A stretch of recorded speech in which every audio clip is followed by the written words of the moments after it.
A former federal prosecutor is promising to release the Kraken to prove that the 2020 election was stolen. In Sidney Powell's words during a wild press conference, President Trump actually won the election in a landslide, and the left and the administrative state and the media are trying to steal it from him. This is stunning, heartbreaking, infuriating, and the most unpatriotic acts I can even imagine for people in this country to have participated in any way, shape, or form. And I want the American public to know right now that we will not be intimidated. American patriots are fed up with the corruption from the local level to the highest level of our government, and we are going to take this country back. We are not going to be intimidated. We are not going to back down. We are going to clean this mess up now. President Trump won by a landslide. We are going to prove it, and we are going to reclaim the United States of America for the people who vote for freedom. Those are pretty big claims, but are they true? The Trump team seems to be distancing themselves from Sidney Powell. The left and the right are uniting to attack Powell and even, in some cases, demanding that President Trump concede. And I feel as though I am the last patient man in America. We will break down what's cracking. I'm Michael Knowles. This is The Michael Knowles Show.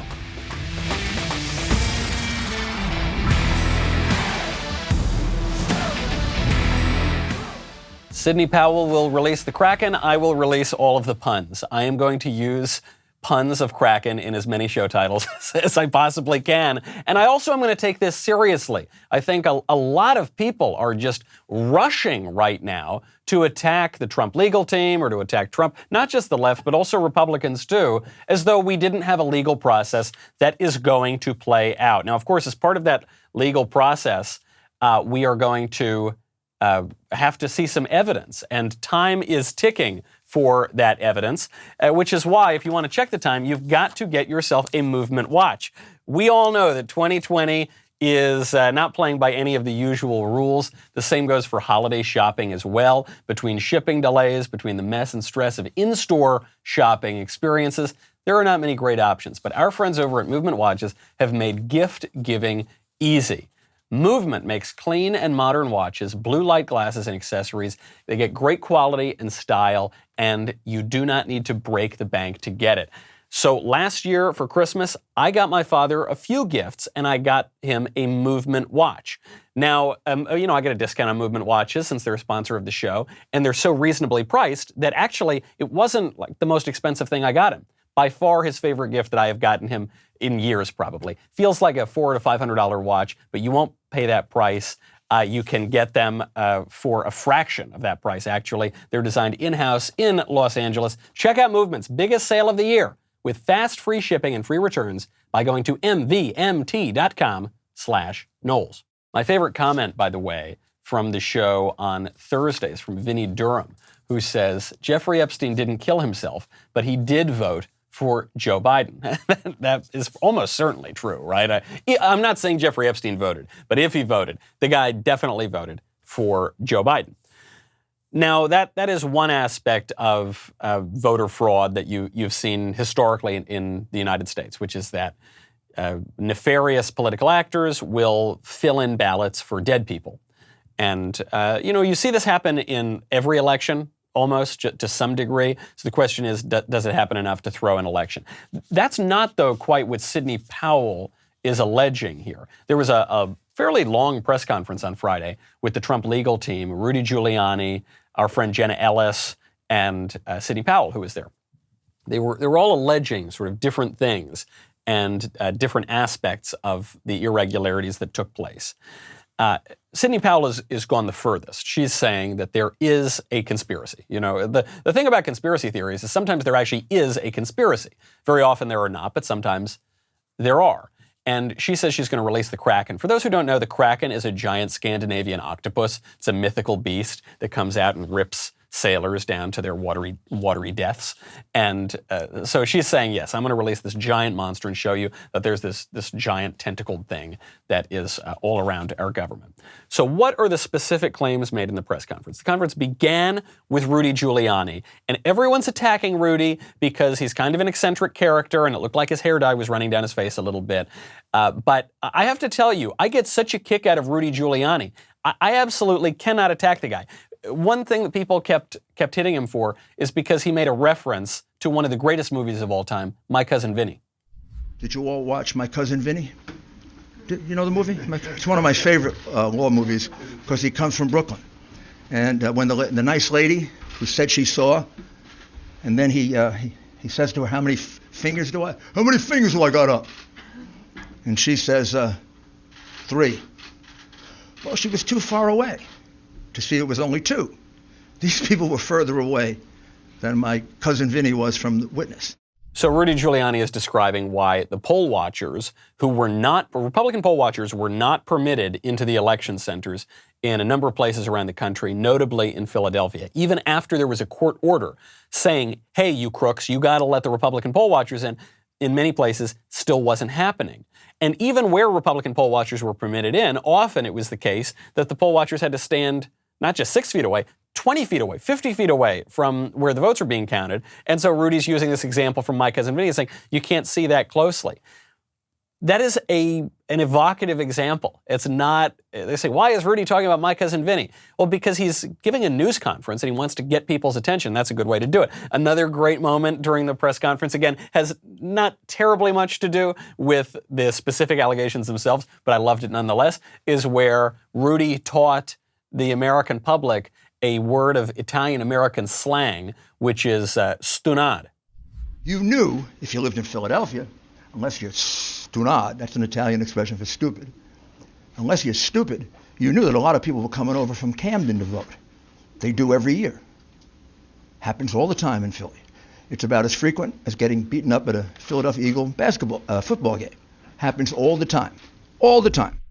All the time. Stunad. It does occur to me for people who are not of Italian extraction or are not from New York, you might not know that expression. It actually, Rudy's misstating it a little bit here. It comes from the Italian word stonato, which is like out of tune, out of whack, not quite on line, not quite in melody or in harmony.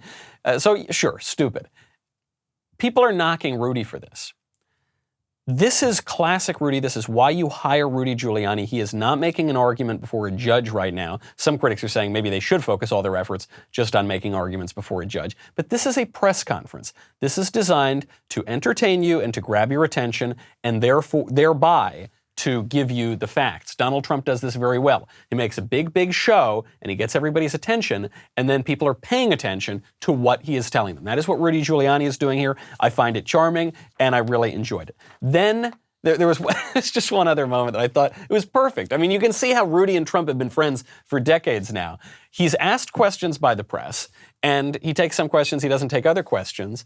And for one, he could tell they were kind of activists, they were a little bit more left-wing, so he asks them, who are you with? What publication are you with? CNN. Perfect way to respond. Perfect way to respond to CNN. Just laugh in their face. This is the difference you're seeing between two types of Republicans here, two types of conservatives. The ones who are really nervous about what the left thinks of them and say that we need to rush to attack Giuliani and Jenna and Sidney Powell and Trump, and we need to rush to tell them to concede, and we need to rush to say this is all crazy and there shouldn't be legal challenges. The ones who are, I don't know, what do you call them? I've been calling them the court jester conservatives. The ones who are willing to play according to the rules set by the liberals. That's one type of conservative here. And the other kind are the ones who just laugh, who laugh at CNN, who say, yeah, I don't care what you think of me, CNN. I don't care what you think of me, administrative state. I don't care what you think of me, left. You have no credibility, left-wingers. You see this especially when the left accuses conservatives of being racist or sexist or whatever, some ism word. And there's some people who say, no, I'm not, please. They really want to defend themselves against some calumnious charge. And then the other ones who say, Who cares? I don't care what you say. You have absolutely no right to say that to me. You have no credibility. That's what Rudy's doing. And, he might have eccentricities, he might have foibles, his hair gel might run down his face, but that is the attitude. That is the only attitude that is going to be successful. I'm not saying it will be successful, but I'm saying if we have a chance of being successful, the only way to do it is to tune out what the left is saying. Tune out the stunad left. Then he gets to the specific allegations, okay? And what Rudy's talking about here are voting irregularities, specifically the counting of illegal ballots. Now, it's not necessarily the case that the voters themselves are ineligible to vote. Maybe they are, maybe they aren't. But that the ballots themselves, because of the mode in which they were transmitted, the mode in which they were counted, are themselves illegal. And Rudy thinks there were lots and lots of these illegally counted ballots, enough to throw them all out and overturn some of these state decisions. There are 60,000 ballots in Milwaukee County and 40,000 ballots in Madison that, as far as we can tell, and this is why we're auditing, because we have very good information that the numbers are going to come out about here, that don't have applications.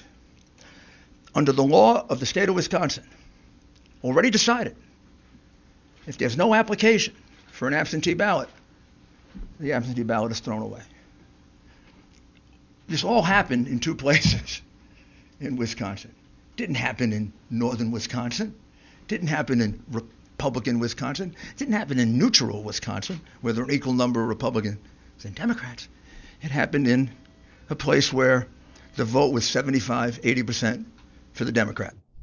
Of course, we know this. We know that there are these crooked machine cities. We know that all the irregularities were happening in these crooked, one-party, Democratic-controlled cities.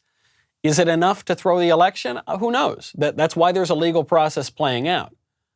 But don't look me in the eye and tell me that everything was above board here. We know that it wasn't. We know, just to use that one example in Pennsylvania, we know that crooked election officials were violating court orders.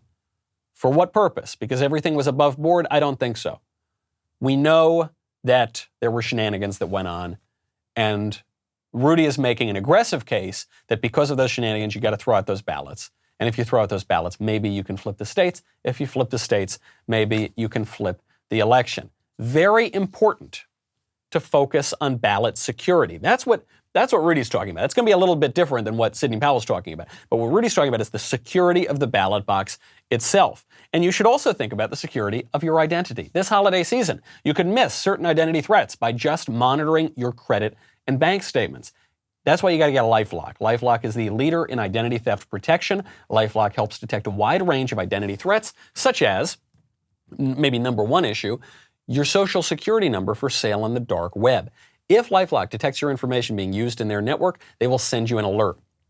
If you become a victim of identity theft, LifeLock can help you restore your identity easier than what you can do on your own. Okay, it is very easy for someone to steal your information if you are not being responsible for protecting your data. I know this is the sort of thing you don't think about. I used to not think about it very much either.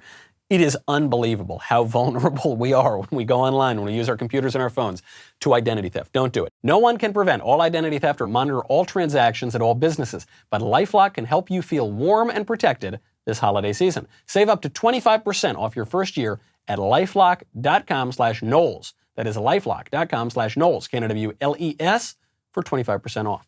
Okay, so Rudy is making his I think, excellent point here about Wisconsin. It's an aggressive point. The judges might not care. They might throw it out. There might be so many political considerations. They can't do it. They don't want to overturn the election in these states.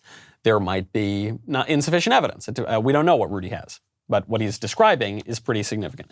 Then you get to the woman that everyone's talking about, Sidney Powell. Sidney Powell is not talking about dead people voting. Sidney Powell is not talking about the illegal counting of ballots in certain polling locations. Sidney Powell is alleging massive, widespread electronic voter fraud. She's specifically alleging that the alphabet agencies, you're talking about agencies like the CIA, the FBI, that these agencies went in and manipulated votes. She's alleging that the software that we're describing here, this Dominion software is one piece that's come up, Smartmatic, another company that's come up, that this was this was constructed in cooperation with crooked governments that would steal elections. The alphabet agencies have been involved in this, and that basically there was a massive, not just national, but international conspiracy to steal this election. That is the claim. Actually, not last Friday, the Friday before, when I was filling in for Rush, we spoke to Rudy Giuliani, and Mayor Giuliani brought up that there were huge, shocking issues with Dominion and Smartmatic. So it wasn't just Sidney Powell making this argument, though she was the only one making this argument at the press conference. So here is Sidney Powell's grand claim. One of its most characteristic features is its ability to flip votes.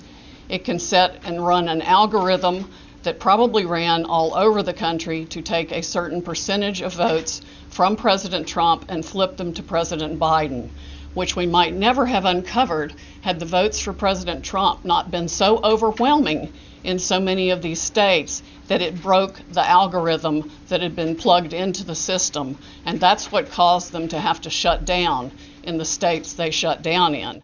So she's saying that, and we remember this on election night, for some reason the vote counting stopped. And then in some places it continued, even though it was continuing behind closed doors, illegally, not the way it was supposed to be done. Why did that happen? Sidney Powell said it's happening because people were electronically trying to steal the election, and so many people voted for Trump they had to go in and fix it somehow. Okay, we don't have evidence for it. We just have the circumstances that Sidney Powell's bringing up, and we have her claims. And I should point out, Sidney Powell has had a real career. She was an assistant U.S. attorney, federal prosecutor. She was the lawyer for Mike Flynn. So this is not, some lady sitting with a tinfoil hat on. Now, I don't know, maybe she's gone completely insane. That's an allegation against her. Maybe she is, maybe she hasn't. Maybe she's a very serious lawyer and she actually has the goods. We don't know. She has been going on news shows over the past weekend to give greater detail on some of her claims. This isn't a summary judgment motion where we actually have to produce any evidence now. Your typical lawsuit, you just file the statement of what the charges are without any affidavits or anything. But are you saying you're going to file the same? The way the media is going about this is absolutely ridiculous and unreasonable to expect us to put evidence in right now. Although we know election issues are on an expedited schedule. But I could wait a month to file the fraud case and everybody would have to undo their certifications because it's so bad. But are you saying you're going to file the same case in multiple jurisdictions or in one jurisdiction? Each one's a little bit different depending on what happened in the state, the different manner and means and the evidentiary aspects that support each one. We've got different affidavits from different witnesses in each of the states. So there are going to be some differences between them, but there are going to be claims that are identical. Some of the legal claims are going to be identical. For example, in a number of states, there were modifications to the machine after the statutory cutoff date that should invalidate every vote cast on the machine. So she's sticking with her story and she's giving more examples, though we haven't seen a ton of hard evidence just yet. Since these interviews, the Trump legal team has distanced itself from Sidney Powell. They sent out a message last night that said, Sidney Powell is practicing law on her own. She is not a member of the Trump legal team. She is also not a lawyer for the president in his personal capacity. That was a memo that came out from Rudy Giuliani and Jenna Ellis, who are on the Trump legal team. Now, in the past, President Trump has described Sidney Powell as a member of the Trump legal team. I don't know that Sidney Powell has ever described herself as a member of the Trump legal team. I think she's described herself as a supporter of the president, but I haven't seen her do that. News shows have described her as a member of the Trump legal team. But again, I don't know that she has herself. Now, Powell, for her part, has responded to this statement. Powell, for some reason, was kicked off of Twitter when all of this came out, so she couldn't defend herself on Twitter. That's a little strange. And Powell responds and says, I understand today's press release. I will continue to represent we the people who had their votes for Trump and other Republicans stolen by massive fraud through Dominion and Smartmatic, and we'll be filing suit soon. The chips will fall where they may, and we will defend the foundations of this great republic.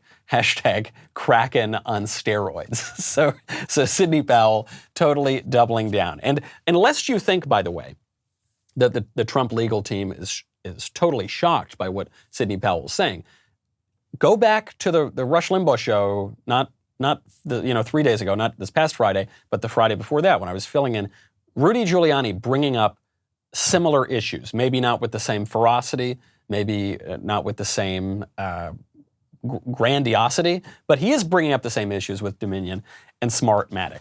What do we make of all of this? I think that just about every single person in politics, on the left and the right, is getting this issue wrong. So I will tell you the correct way to view this issue.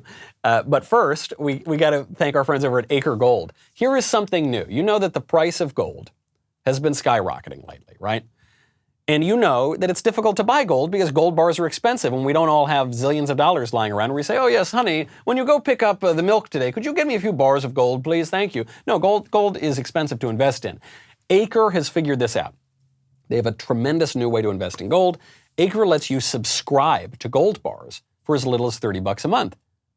But gold bars cost more than $30 a month. So how do you do it? You pay each month, and once your gold stash reaches the price of their gold bars, they will discreetly ship you Acre Gold to your house. Acre lets you invest in physical gold without coming out of pocket all at once. Acre keeps you updated on your gold stash every month and ships once you reach the price threshold. With Acre, taking physical delivery of your gold means that it's safe and sound and in your hands. Acre also just recently introduced their new $100 per month subscription for their 5-gram gold bar. I personally enjoy investing in physical precious metals. I've done it myself. Sweet little Lisa's done it. I enjoy that. As conservatives, I think in general, like to know that they've got some of their investments in physical stuff that they can touch. Visit getacregold.com/Knowles, K-N-W-L-E-S, and start investing in physical gold today. Make sure you go to this URL because Acre's giving away a gold bar. To qualify for that giveaway, tweet or post why you should be the recipient and mention @get_Acre. That is getacregold.com/Knowles. Thank you, Acre Gold, for supporting the show. What do we make of all of this? Is Sidney Powell single-handedly saving the republic? Is Sidney Powell completely insane? Is President Trump going to win the election? Is President Trump destroying the republic by not conceding? Ah, my goodness gracious. Am I the last patient person in the world? Am I the last calm, non-hysterical person on planet Earth? Sometimes it feels that way. We have liberals on the one hand disingenuously demanding that President Trump concede before the legal process plays out, before the process within our constitutional framework plays out. Then on the other hand, we have fretful conservatives nervously demanding that Trump concede as well. And even more of them attacking Powell first chance they get. Even, prominent cable news hosts who usually are considered pretty conservative, who are usually pretty hardcore, slamming Powell. Why? I think my take is completely different than all of these. My take is chill, calm down. There's a process here. They will have their day in court. Sidney Powell will have her day in court. She will file her claims and argue them before the judge. Or she won't. If she doesn't, then obviously she doesn't have the goods. If she does, she will argue the claims. The evidence will be presented then. Maybe the evidence will be convincing. Maybe it won't. Even if the evidence is convincing, maybe the judge won't care anyway. But maybe the evidence isn't convincing. It'll be thrown out, and then we will know who the president is when the courts make their ruling. Has everybody forgotten that patience is a virtue? It's okay. We don't need to rush to slam some conservative lawyer. We don't need to rush to concede an election. We also don't need to rush and say we have 100% proof that the election was stolen and Biden's completely... We don't need to rush toward any of that. It's not going to do any good, is it? There is a process that is going to decide who the president is, whether we like it or not. And that's not even just some process that was cooked up in the last 5 or 10 years by some nefarious progressives. That's a process that we've had for centuries in this country. And that's what's going to happen. And there's no reason necessarily to overthrow that. There's no reason to rush that process as well. Bush v. Gore lasted something like 38 days. How many days are we into this now? We're 20 days in? Okay. Seems to me like we still have time. And there are a lot more states up for dispute. There's a lot more evidence of irregularities today in the 2020 election than there ever were in 2000 with the hanging chads in Florida. Okay, the election is not over. But there is a distinct, or I suppose maybe a more than distinct possibility that when this process plays out in court, the courts will name Joe Biden the president. And Joe Biden, I'm sorry to say, has not been instilling confidence in all of us if he does ascend to the presidency. Take a listen to some soaring rhetoric recently from Mr. Biden.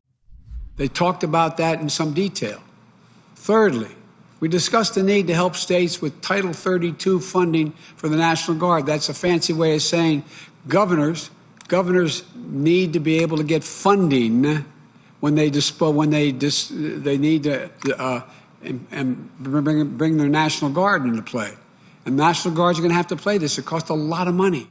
Ah, yes. I forgot about what was that? What'd you say? Come again?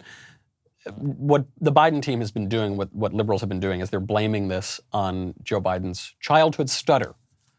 You see, so if you in any way question Joe Biden's mental faculties, if you in any way question his ability to communicate ideas, you're mean, you're cruel, you're ableist, you are making fun of this trait that he had no control over, that he's had since he was a child. The problem with that argument, of course, is that Joe Biden's childhood stutter mysteriously disappeared for 70 years. Right? I guess he had it when he was a child. He's 78 years old now. He had it when he was a child. Then it went away. And then he had a 50-year political career, 47 years to be precise, 47-year political career, no stutter. The childhood stutter was fixed. And then the childhood stutter comes back at age 76, 77, 78. That's no longer a childhood stutter. That's something different. That's evidence of cognitive decline that I don't think anybody, if you caught any of the Biden staffers in a moment of honesty, I don't think any of them would deny. So then Joe Biden clarifies, quote unquote, what he's thinking. We talked a lot with the governors about what the immediate needs are. We're going to employ the Defense Reconstructed Act to be able to go out there and dictate companies build and do following things. We need much more testing. We need much more masking. We need gloves. I asked them each to go, and I asked the National Governors Association through the Governor Cuomo and the ones on the line to let us know what their shortages are, what they anticipate. This is so embarrassing. The left has been saying now for years that Trump is so embarrassing. Donald Trump is Pericles compared to Joe Biden. Donald Trump is Abraham Lincoln in his soaring oratory compared to Joe Biden, and in his moral clarity and in his political vision, the clarity of that vision. It's very difficult to believe the claims of voter fraud that specifically they're being made by Sidney Powell. Not because I don't think it's possible that they happen. I think it is possible. It's just because of how grand it would be. Because of how significant that kind of an issue would be if really, the bureaucracy and the administrative state are colluding with these different election officials in already, we know, corrupt states and cities to steal an election on that massive organized scale, which is different than just, an irregularity here and a little crookedness and a little cheating here and there. So it is hard to believe that. I'm not saying it's impossible, but it's hard to believe that. Then on the other hand, it's much harder to believe the deep staters, the bureaucracy, the administrative state that spied on President Trump in 2016, that tried to stage a legal coup d'etat in the ensuing 3.5 years through countless investigations, through a completely illegitimate impeachment, and so forth. So you can't believe them. You certainly can't believe them. And you certainly 100% can't believe the media, who have spent not just years, but decades lying to you. Who do we believe? My take is we wait for the evidence. We stay calm, stay cool. When you get really worked up, when you get really angry, when you get really red in the face, you make mistakes. You do things that you will regret later. Stay cool. Don't let the left troll you into that kind of madness. Stay cool, stay calm, have faith. It'll work out. There's that line my friend and priest, Father George Rutler says, difference between a Scottish optimist and a Scottish pessimist. Scottish pessimist says things can't get any worse. Scottish optimist says, oh, yes, they can. I think that same thing can be said of conservatives. It might not work out. We know at a certain point the culture is going to keep getting worse and worse and worse, and that's something we can be sure of. And so we will just have to wait and see, grit and bear it, and have courage, which is the prerequisite for all of the other virtues. And we can fight back. You know, our wonderful press secretary, Kayleigh McEnany, is fighting back. That press secretary who makes all of our conservative hearts go pitter-patter. We'll get to her in a second. But, you know, Thanksgiving is almost here. That means that Black Friday is almost here, too. Since last year's Black Friday deal, we have been consistently adding more features and products to our membership program, and we're really excited about it. To name a few things, we've added more exclusive Reader's Pass content. Our Insider and Above members can now stream our content on Apple TV and Roku, and we are currently adding the entire PragerU catalog behind our paywall, which I think is really great because I have a show on PragerU called The Book Club, and you'll be able to get that show behind the paywall at Daily Wire. Your account now comes with custom badges that you can earn by participating in current events. If you're an All Access member, you get to join All Access Live, our exclusive daily live streams with me and the other hosts, and more importantly, the members of the Daily Wire Elite All Access tier, from whom I regularly steal ideas, and I look forward to stealing your ideas as well. So you definitely got to go to All Access. You also get not one but two Leftist Ears tumblers, early access to our Daily Wire merch, and Daily Wire discussions with our writers and special guests. We're also continuing to add new features and products, such as, you know, obviously the PragerU library. We're also adding Candace Owens over here, who will be launching a new show with us next year. So, needless to say, we're very excited about this year's Black Friday deal. You won't want to miss it. We'll be right back with a lot more.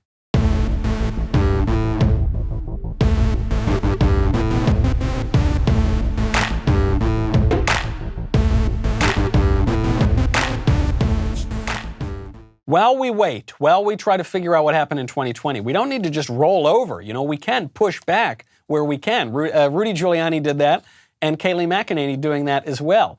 A bunch of those hyenas in the press pool were screaming at her in the White House briefing room, and she made clear she feels no obligation to call on radical left reporters.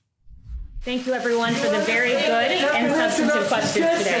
We understand that you are. I don't call on activists. I'm not an activist, and you have been taking questions since October 1st, and you just took about 5, Kayleigh. I don't call on activists, nor should she. Nor should she. I'm all for calling on real reporters who are having a good faith conversation, but not for activists. This is actually something that I've realized in online discussions, in public debates, you know, whenever people challenge you to a debate or these sorts of things. I think it is good to have good faith debate. I think that is a good thing. I love doing it. It's one of my favorite things to do.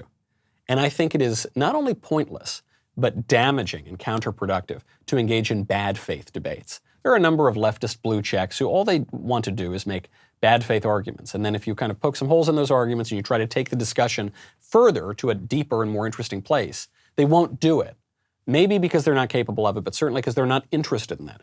You have no responsibility to engage in that kind of a debate. I actually think it's just a temptation and it's something wrong to do to engage in that kind of debate. And that's what Kayleigh McEnany is saying. She's saying, I don't talk to I talk to reporters. If you want to be a reporter, I'll talk to you. If you're just going to be an activist, that's not what this is for. That's not what the White House briefing room is for. Speaking of activists in the media, there is one who just went a bit viral for expressing a view that I think is actually pretty common on the left. And it should make us all just a wee bit worried if Joe Biden becomes president. The Pulitzer Prize winning art critic, Jerry Saltz, I believe was he at New York Times Magazine or so, he's somewhere. He's a very prominent art critic. Jerry Saltz is now suggesting that republicanism, conservatism, should not be tolerated. He writes, republicanism is no longer a political problem. Republicanism is a social problem. It must be treated in the same way coronavirus is treated. It has to be isolated and snuffed out by repressing it in about 70% of the population. Isolated and snuffed out. This, first of all, Jerry Saltz probably knows more about art than I do. I assume he does. He might not have the correct views on art, but at least in terms of just knowing that, he might. That's his area of expertise. But he doesn't know a damn thing about politics. Just listen to this nonsense sentence. Republicanism is no longer a political problem. It is a social problem. Political problems are social problems, and social problems are political problems. Politics means what we do together. Politics means how we all engage and live together. It comes from the Greek city-state, the polis. That's all it means.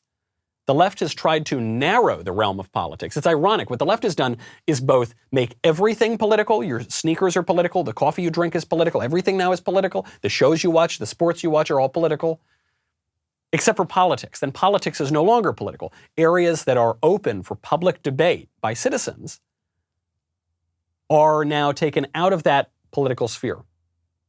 So everything, their views are totally contradictory on this. But the reason is, in a traditional American polity, we might just, if you wear a certain set of sneakers and I wear a certain set of sneakers, we just choose not to engage in that.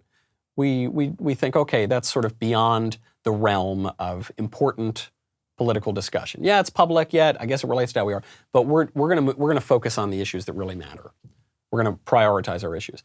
And what the left has done is totally flip that. So all the really important questions, how our government is set up, how elections are conducted, who gets to come into the country, whether you can kill babies, whether you can execute mass murderers or serial killers or rapists or teenager murderers, which we're actually going to get to in a second. That is taken out of the realm, and that's given to experts and scientists in lab coats who are deemed to rule us better than we rule ourselves. This guy went viral and people are attacking him for it. I don't think he's calling for the mass murder of conservatives, as some people do. I don't think he's even particularly radical. I think this is the mainstream left-wing and liberal view. I think he's just saying it out loud, which is that conservative views are illegitimate. They should not be permitted in the public sphere. We need to re-educate all the conservatives so that they're not conservative anymore, and they need to get with the program, because progress is now, it's no longer a matter of politics. It is a scientific matter. We're going to give it to the experts. The Constitution is inadequate to govern the country. We've got to be governed under this organic bureaucracy. It's going to, maybe it's going to be a little capricious, but it's going to have energy and pull us toward utopia and toward progress. I think that's what they believe. I think that's what progressives have believed since at least Woodrow Wilson, and this guy's just saying it. And it's about time that we recognize it, because the left is becoming more brazen in the way that they're trying to bring that about. If Joe Biden becomes president, especially if those two Republican senators in Georgia lose their runoff races, we're in a bad position.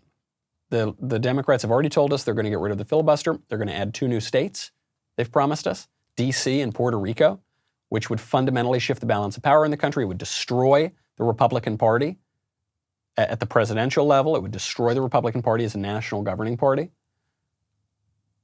They would obviously institute their radical agenda, issues like the Green New Deal, mass redistribution of wealth, a new racial caste system, which they've been pushing for, all those sorts of things.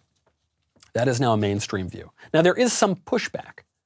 There is a little bit of push. I mean, the place you see the scientific view of politics most clearly is with this coronavirus epidemic, where the experts, who now, I guess, rule us more than the elected officials, they just changed their mind. One day they said, you can't wear a mask. It's the scientific view. If you wear a mask, you're an idiot. You're harming people. Then the day after that, they say, you have to wear a mask. If you don't wear a mask, you're harming people. And we just have to pretend like they didn't say the other thing the day before. We just have to pretend like they're not contradicting themselves. We're not allowed to ask a question. If you even ask a question, you are killing people, because you're depriving the scientific government of energy, and that is irresponsible. It's reckless. It's anti-American. There is some pushback against that creeping bureaucracy that governs according to quote-unquote scientific norms, that's outside the bounds of constitutional government. Just up in Buffalo, New York, a guy had his business raided by these thugs from the government. And these thugs came in and they wanted to make him wear masks, and they wanted to enforce all of these capricious rules that are written by egghead bureaucrats and change every single day. And this business owner wasn't going to take it anymore. And this business owner stood up to those cops and told them to get out of his store. People actually work for their money, and they don't want to lose their livelihood. I've lost friends, I've lost family who've killed themselves. I've seen clients die because they've lost their livelihood. I'm sorry to hear that. I know you are, and I'm asking for you to guys have some compassion for the people that have lost everything.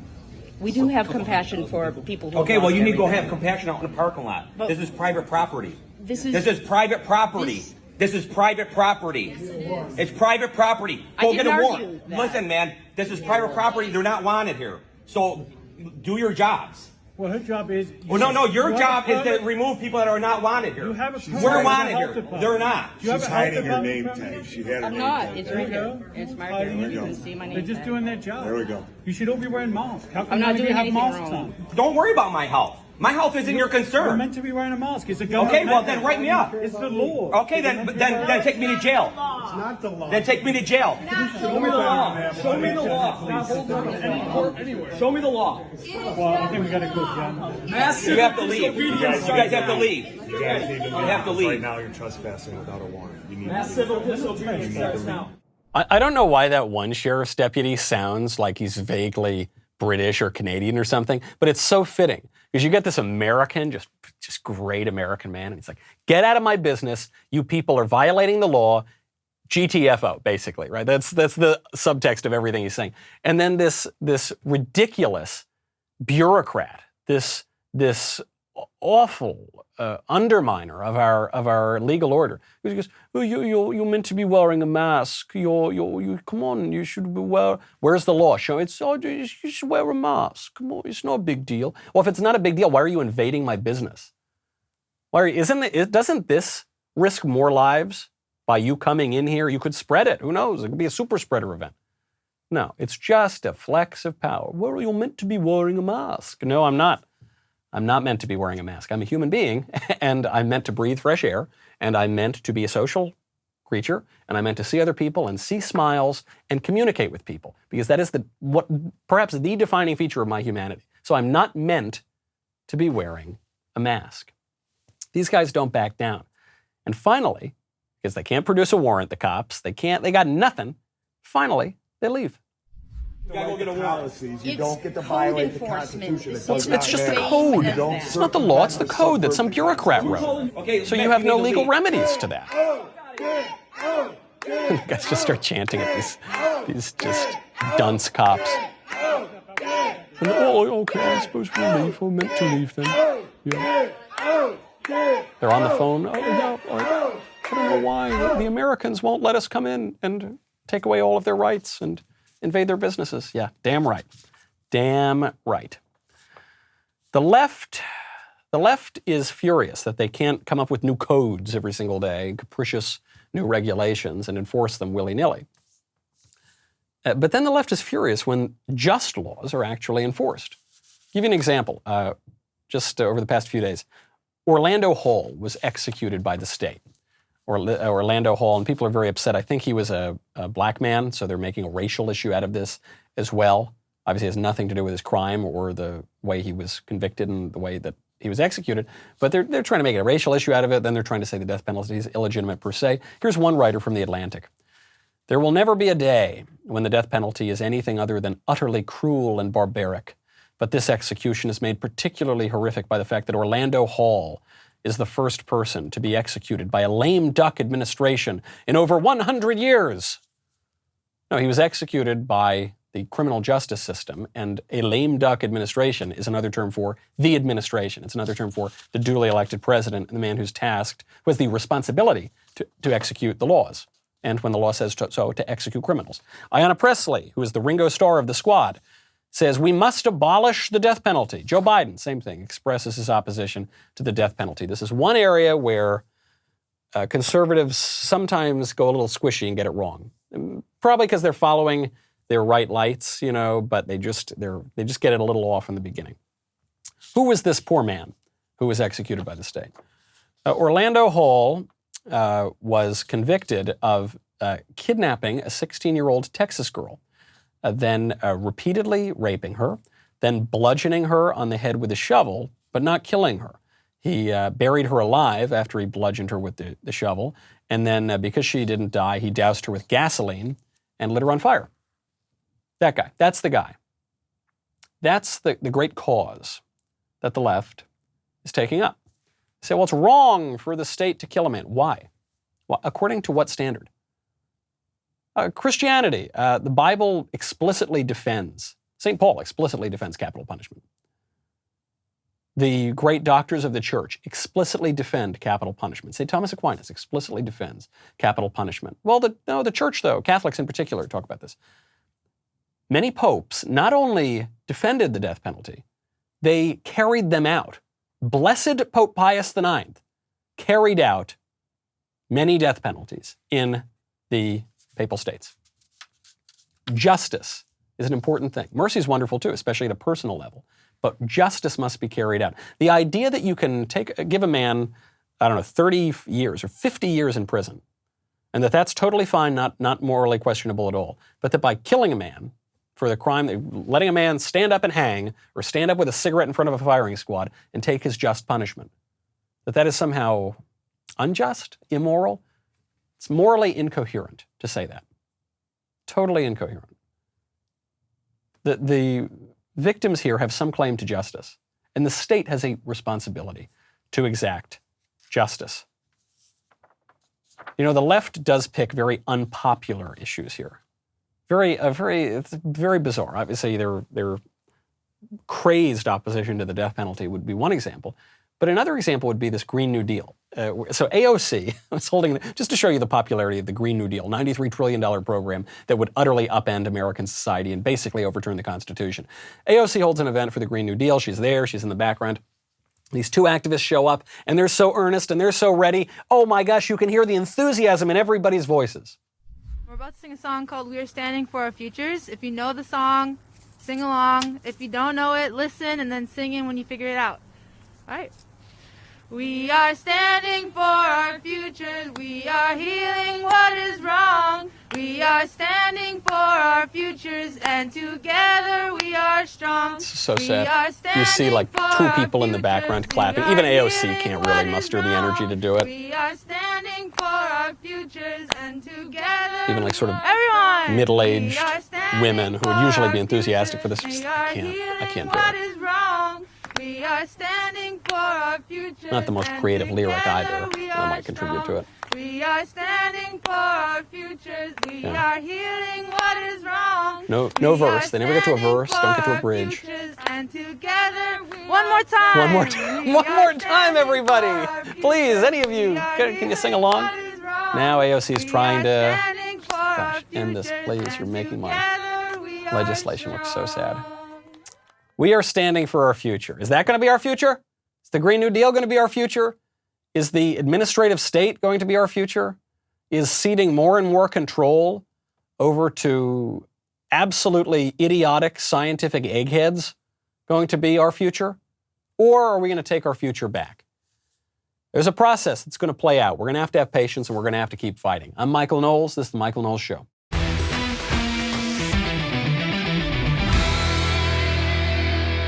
The Michael Knowles Show is produced by Ben Davies.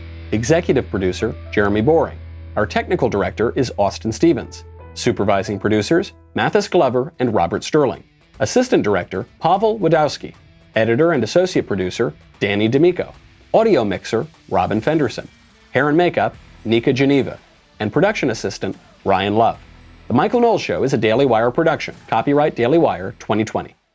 If you prefer facts over feelings, aren't offended by the brutal truth, and you can still laugh at the insanity filling our national news cycle, well, tune in to The Ben Shapiro Show. We'll get a whole lot of that and much more. See you there.